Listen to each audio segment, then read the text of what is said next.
Castro's first claim of victory in months of battlefield setbacks. Вечером 12 января завершено освобождение города Солидар. Quote, on the evening of January 12th, the liberation city of Soledar was completed, the defense ministry announced, claiming this would pave the way for successful offensive operations in the Donetsk region. Ukraine denied the Russian claim and said severe fighting was on in the nearly completely destroyed town that's now the epicenter of the war. A Japanese court says prosecutors have formally charged the suspect in the assassination of former Prime Minister Shinzo Abe with murder, AP correspondent Charles de Ledesma reports. Tetsuya Yamagami was arrested immediately after Abe was shot while giving a campaign speech in July. Prosecutors say a mental evaluation found he was fit to stand trial. Police say Yamagami told them he killed Abe because of his apparent links to a religious group he hated. Some Japanese have expressed sympathy for Yamagami, especially children of followers of the Unification Church, which is known for pressuring adherents into making big donations and is considered a cult in Japan. I'm Charles de Ledesma. Israel's outgoing army chief has warned against plans by Benjamin Netanyahu's new coalition to grant more control to pro-settler lawmakers and make other changes to the Israeli security establishment. The rare criticism on Friday adds to the growing alarm over the most right-wing government in Israel's history. Find more at voanews.com. This is VOA News. The United States has announced a reward of up to $10 million for information leading to the arrest of the alleged leader of a 2019 attack on a Nairobi hotel complex that killed 21 people, including a U.S. citizen, and injured 30 others. Victoria Amunga reports from Nairobi. Mahmoud Abdi Aden is leader of the Somalia-based militant group Al-Shabaab. U.S. Ambassador to Kenya, Meg Whiteman, announced the reward offer, which is equivalent to more than 1.2 billion Kenya shillings. We encourage anyone with information on those responsible for the attack to contact Rewards for Justice. Kenya and the U.S. have formed a multi-agency investigation unit to counter terrorism and share information to avert attacks. Authorities from both countries say the unit has been a success. Victoria Amunga for VOA News, Nairobi. Ethiopia's army says Amhara forces that allied with them in the war against Tigrayan rebels have withdrawn from a strategic city in the region as part of a November peace deal. Maya Misika reports from Addis Ababa. If confirmed, the withdrawal would be another sign of progress on a key part of the November peace deal between the federal and Tigray authorities to end the brutal two-year war. The African Union brokered agreement includes the withdrawal of foreign forces from Tigray, the restoration of basic services and humanitarian aid, and the disarming of Tigray rebels. The Tigray People's Liberation Front on Wednesday began handing over heavy weapons to the federal government. Witnesses say Eritrean troops who also fought against the TPLF left 2 cities in Tigray last month. It is not clear, though, whether they are withdrawing from the region entirely. Maya Misakir for VOA News, Addis Ababa, Ethiopia. Has U.S. President Joe Biden's home in Wilmington, Delaware, become a place to store classified material? AP correspondent Donna Warder reports. People know I take classified documents and classified material seriously. The White House confirmed on Thursday that classified records had been found in a room at Biden's Delaware home that the president calls his personal library, as well as an adjacent garage. Corvette's in a locked garage. Okay, so it's not like you're sitting out in the street. The disclosure came 3 days after the White House said that similar classified materials were found at Biden's former institute in Washington. White House officials say the time spent in Wilmington is important for a president who used to travel home nightly during the 36 years he served as senator. Donna Warder, Washington. Former U.S. President Donald Trump's company has been fined $1.6 million as punishment for a scheme in which some of his executives dodged personal income taxes on lavish job perks. Follow us on the VOA mobile app. I'm Joe Ramsey, VOA News.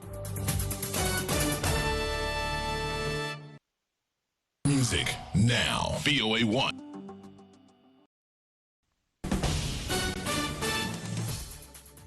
This is VOA News. I'm Marissa Melton. Iran has said it has executed a former high-ranking defense official who held dual Iranian-British nationality. AP correspondent Karen Chamas has more. Iranian state TV confirmed the hanging of Ali Reza Akbari, which was announced by the country's Mizan news agency. The move came despite international warnings not to carry out the death sentence. Iran had accused Akbari without offering evidence of being a spy for Britain's MI6 intelligence agency. The execution has heightened tensions between Iran and the West as anti-government protests shake the Islamic Republic. Britain's Prime Minister Rishi Sunak called the killing a callous and cowardly act, describing Iran's government as a barbaric regime with no respect for the human rights of their own people. I'm Karen Chamas. Emergency services searched for survivors at the rubble of apartment buildings in the Ukrainian city of Dnipro after Russia unleashed a major missile attack on Saturday. The strike flattened a 9-story apartment block, killing at least 5 people. 15 people were rescued after being buried under a section of an apartment block that was reduced to rubble in the east-central city, where smoke billowed into the sky, according to the deputy head of Ukraine's presidential office. And the White House says lawyers for President Joe Biden found more classified documents at his home in Wilmington, Delaware than previously known. White House lawyer Richard Sauber said in a statement Saturday that a total of 6 pages of classified documents were found during a search of Biden's private library. The White House had said previously that only a single page was found there. The latest disclosure is in addition to the discovery of documents found in December in Biden's garage and in November at his former offices. This is VOA News. President Biden heads to the southeastern U.S. state of Georgia tomorrow, or Sunday rather, for a ceremony to honor Dr. Martin Luther King Jr. after staying away from the state during the midterm elections. AP correspondent Jackie Quinn. A White House advisor says President Biden will be the first sitting president to deliver a sermon during Sunday morning services at the historic Ebenezer Baptist Church, where Dr. King had preached. The president will not only reflect on Dr. King's legacy, but also voting rights legislation, which is stalled on Capitol Hill. Senator Raphael Warnock issued the invitation. He presides over the church, but had kept President Biden at arm's length during the midterm elections because of the president's lagging approval ratings. And now the Atlanta appearance is notable as President Biden looks to a 2024 re-election campaign, now dogged with the disclosure that classified documents have been found at his Delaware home and a Washington, D.C. office. Jackie Quinn, Washington. A claim of finding woolly mammoth bones has brought treasure hunters to a New York City river. AP correspondent Julie Walker. Several groups have flocked to the waterway off Manhattan in search of treasure. That's after hearing a guest on podcast host Joe Rogan's show make a claim based on an old report that a boxcar's worth of prehistoric bones brought to New York City from Alaska to be handed over to the American Museum of Natural History was thrown into the East River in the 1940s. Despite the lack of evidence, in recent weeks, treasure seekers have used boats, diving apparatus, and technology like remote-operated cameras to search. They're hoping the murky waters are hiding treasures like woolly mammoth tusks. Julie Walker, New York. 3 women and a young girl were injured following reports of a shooting incident on Saturday near a church in London, where a funeral was taking place. This, according to British police. The women were taken to hospital along with a 7-year-old girl. None were said to have life-threatening wounds, although one of the women had suffered potentially life-changing injuries. BBC News video showed police at the scene near Euston Station in central London. London police said details are still emerging. So far, there have been no arrests. Retired General Petr Pavel scored a narrow win over billionaire former Prime Minister Andrej Babiš in the first round of the Czech presidential election on Saturday, securing a solid base for a runoff in 2 weeks. This, according to nearly complete results. The post does not carry executive authority, but has significant powers in appointing prime ministers, central bank chiefs, and nominating judges for the Constitutional Court. I'm Marissa Melton, VOA News. This is VOA News. Via remote, I'm Diane Roberts. At least 20 people were killed and 73 were wounded Saturday, including children, in the southeastern Ukraine city of Dnipro, where a Russian missile strike destroyed a section of a 9-story apartment building, according to the State Emergency Service of Ukraine. Infrastructure was also damaged in the Lviv and Odessa regions, as well as in Kharkiv and Kyiv by the wave of Russian missiles. Ukraine's President Volodymyr Zelensky appealed to the West to supply more weapons to prevent further deaths from what he described as Russian terror, saying he thinks it could be stopped, but only on the battlefield. Pope Francis on Sunday reiterated his pleas for peace in Ukraine. Fratelli e sorelle, non dimentichiamo il As he martoriato held the Angelus popolo prayer in front of ucraino some che 15,000 soffre tanto. pilgrims gathered in St. Peter's Square. He said, brothers and sisters, let's not forget the martyred Ukrainian people who are suffering so much. Russian President Vladimir Putin hailed a positive dynamic in the Ukraine offensive on Sunday after Moscow claimed victory over the frontline city of Soledar, which Kyiv has denied. More deadly violence in the Pakistani region that borders Afghanistan. Here's VOA's Marissa Melton. This is the latest violent incident in the Restiv Northwest region bordering Afghanistan. The 3 officers died as they chased militants who had earlier attacked a police station with hand grenades, sniper guns, and automatic weapons near Peshawar. That's according to a senior superintendent. The outlawed Tehreek-e-Taliban Pakistan Group, or TTP, claimed responsibility Saturday for the police station attack a day earlier and for killing the officers. It has stepped up attacks on security forces after ending a ceasefire with the government in November. This is VOA News.